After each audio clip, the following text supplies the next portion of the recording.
Chapter 5: The Best Way to Start a New Habit. In 2001, researchers in Great Britain began working with 248 people to build better exercise habits over the course of 2 weeks. The subjects were divided into 3 groups. The first group was the control group. They were simply asked to track how often they exercised. The second group was the motivation group. They were asked not only to track their workouts, but also to read some material on the benefits of exercise. The researchers also explained to the group how exercise could reduce the risk of coronary heart disease and improve heart health. Finally, there was the third group. These subjects received the same presentation as the second group, which ensured that they had equal levels of motivation. However, they were also asked to formulate a plan for when and where they would exercise over the following weeks. Specifically, each member of the third group completed the following sentence: "During the next week, I will partake in at least 20 minutes of vigorous exercise on this day, at this time, in this place." In the first and second groups, 35 to 38% of people exercised at least once per week. Interestingly, the motivational presentation given to the second group seemed to have no meaningful impact on the behavior of participants as soon as they left the researchers. But 91% of the third group exercised at least once per week, more than double the normal rate. The sentence that they had filled out is what researchers refer to as an implementation intention, which is a plan you make beforehand about when and where to act. That is, how you intend to implement a particular habit. The cues that can trigger a habit come in a wide range of forms. The feel of your phone buzzing in your pocket, the smell of chocolate chip cookies, the sound of ambulance sirens. But the 2 most common cues are time and location. Implementation intentions leverage both of these cues. Broadly speaking, the format for creating an implementation intention is: when situation X arises, I will perform response Y. Hundreds of studies have shown that implementation intentions are effective for sticking to our goals. Whether it's writing down the exact time and date of when you will get a flu shot, or recording the time of your colonoscopy appointment, they increase the odds that people will stick with habits like recycling, studying, going to sleep early, and stopping smoking. Researchers have even found that voter turnout increases when people are forced to create implementation intentions by answering questions like, what route are you taking to the polling station? At what time are you planning to go? What bus will get you there? Other successful government programs have prompted citizens to make a clear plan to send taxes in on time or provided directions on when and where to pay late traffic bills. The punchline is clear. People who make a specific plan for when and where they will perform a new habit are more likely to follow through. Too many people try to change their habits without these basic details figured out. We tell ourselves, I'm going to eat healthier, or I'm going to write more, but we never say when and where these habits are going to happen. We leave it up to chance and hope that we will just remember to do it or feel motivated at the right time. An implementation intention sweeps away foggy notions like, I want to work out more, or I want to be more productive, or I should vote, and transforms them into a concrete plan of action. Many people think they lack motivation when what they really lack is clarity. It is not always obvious when and where to take action. Some people spend their entire lives waiting for the time to be right to make an improvement. Once an implementation intention has been set, you don't have to wait for inspiration to strike. Do I write a chapter today or not? Do I meditate this morning or at lunch? When the moment of action occurs, there is no need to make a decision. Simply follow your predetermined plan.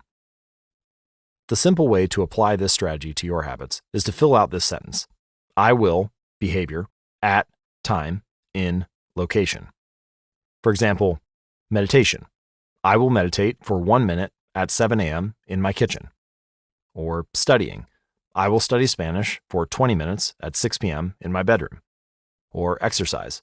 I will exercise for 1 hour at 5 p.m. in my local gym. Marriage. I will make my partner a cup of tea at 8 a.m. in the kitchen. If you aren't sure where to start your habit, try the first day of the week, month, or year. People are more likely to take action at those times because hope is usually higher. If we have hope, we have a reason to take action. A fresh start feels motivating. There's another benefit to implementation intentions.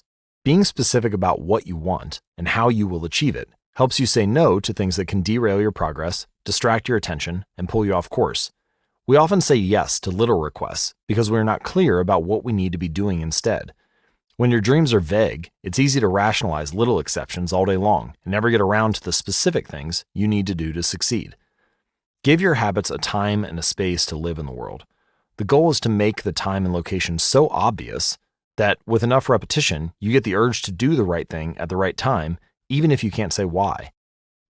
As the writer Jason Zweig noted, obviously you're never going to just work out without conscious thought, but like a dog salivating at a bell, maybe you start to get antsy around the time of day you normally work out. There are many ways to use implementation intentions in your life and work. My favorite approach is one I learned from Stanford professor B.J. Fogg, who calls it the tiny habits recipe, but it is a strategy that I will refer to as habit stacking. Habit stacking, a simple plan to overhaul your habits. The French philosopher Denis Diderot lived nearly his entire life in poverty, but that all changed one day in 1765. Diderot's daughter was about to be married, and he could not afford to pay for the wedding. Despite his lack of wealth, Diderot was well known for his role as the co-founder and writer of Encyclopédie, one of the most comprehensive encyclopedias of the time. When Catherine the Great, the Empress of Russia, heard of Diderot's financial troubles, her heart went out to him. She was a book lover and greatly enjoyed his encyclopedia. She offered to buy Diderot's personal library for £1,000, which is a sum equal to more than $150,000 today. Suddenly, Diderot had money to spare. With his new wealth, he not only paid for the wedding, but also acquired a scarlet robe for himself. Diderot's scarlet robe was beautiful. So beautiful, in fact, that he immediately noticed how out of place it seemed when surrounded by his more common possessions. He wrote that there was no more coordination, no more unity, no more beauty between his elegant robe and the rest of his stuff. Diderot soon felt the urge to upgrade his possessions. He replaced his rug with one from Damascus. He decorated his home with expensive sculptures. He bought a mirror to place above the mantel and a better kitchen table. He tossed aside his old straw chair for a leather one. Like falling dominoes, one purchase led to the next.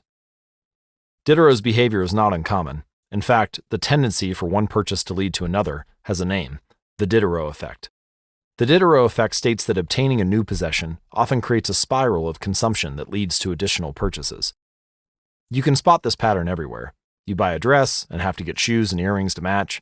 You buy a couch and suddenly question the layout of your entire living room. You buy a toy for your child and soon find yourself purchasing all of the accessories that go with it. It is a chain reaction of purchases.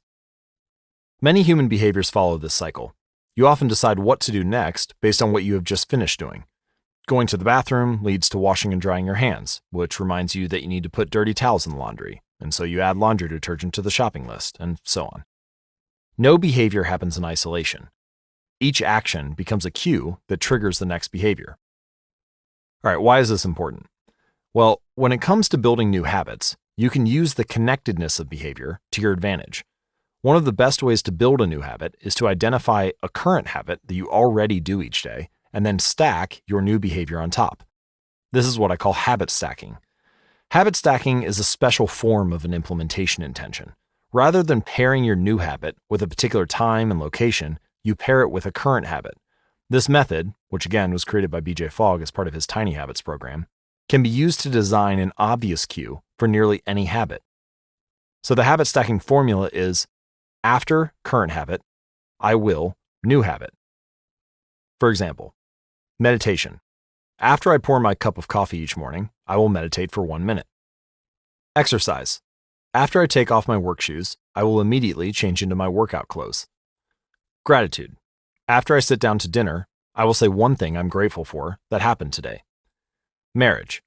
After I get into bed at night, I will give my partner a kiss. Safety. After I put on my running shoes, I will text a friend or family member where I am running and how long it will take. The key is to tie your desired behavior into something you already do each day. Once you have mastered this basic structure, you can begin to create larger stacks by chaining small habits together. This allows you to take advantage of the natural momentum that comes from one behavior leading into the next, like a positive version of the Diderot effect. So, for example, your morning routine habit stack might look like this. 1. After I pour in my morning cup of coffee, I will meditate for 60 seconds. 2. After I meditate for 60 seconds, I will write my to-do list for the day. 3. After I write my to-do list for the day, I will immediately begin my first task. Or you could consider a habit stack like this in the evening. 1. After I finish eating dinner, I will put my plate directly into the dishwasher. 2. After I put my dishes away, I will immediately wipe down the counter. 3. After I wipe down the counter, I will set out my coffee mug for tomorrow morning. You can also insert new behaviors into the middle of your current routines. For example, you may already have a morning routine that looks something like this: wake up, make my bed, take a shower. Let's say you want to develop the habit of reading more each night. Well, you can expand your habit stack and try something like this: wake up, make my bed, place a book on my pillow, take a shower. Now, when you climb into bed each night, a book will be sitting there waiting for you to enjoy. Overall, habit stacking allows you to create a simple set of rules that guide your future behavior. It's like you always have a game plan for which action should come next, and once you get comfortable with this approach, you can develop general habit stacks to guide you whenever the situation is appropriate. So for example, exercise. When I see a set of stairs, I will take them instead of using the elevator. Or social skills. When I walk into a party, I will introduce myself to someone I don't know yet. Finances. When I want to buy something over $100, I will wait at least 24 hours before purchasing it. Healthy eating. When I serve myself a meal, I will always put veggies on my plate first. Minimalism. When I buy one new item, I will give something away, one in, one out. Mood. When the phone rings, I will take one deep breath and smile before answering it. Forgetfulness. When I leave a public place, I will check the table and chairs to make sure I don't leave anything behind. No matter how you use this strategy, the secret to creating a successful habit stack is selecting the right cue to kick things off. Unlike an implementation intention, which specifically states the time and location for a given behavior, habit stacking implicitly has a time and location built into it. When and where you choose to insert a habit into your daily routine can make a big difference. If you're trying to add meditation into your morning routine, but mornings are chaotic and your kids keep running into the room, then that may be the wrong place and time to build that habit. Consider when you are most likely to be successful. Don't ask yourself to do a habit or try to build a habit stack when you're likely to be occupied with something else. Your cue should also have the same frequency as your desired habit. If you want to do a habit every day, but you stack it on top of a habit that only happens on Mondays, well, then that's not a good choice. One way to find the right trigger for your habit stack is by brainstorming a list of your current habits. You can use your habit scorecard, which we created in the last chapter, as a starting point. Alternatively, you can create a list with 2 columns. In the first column, write down the habits that you do each day without fail. For example, get out of bed, take a shower, brush your teeth, get dressed, brew a cup of coffee, eat breakfast, take the kids to school, and so on.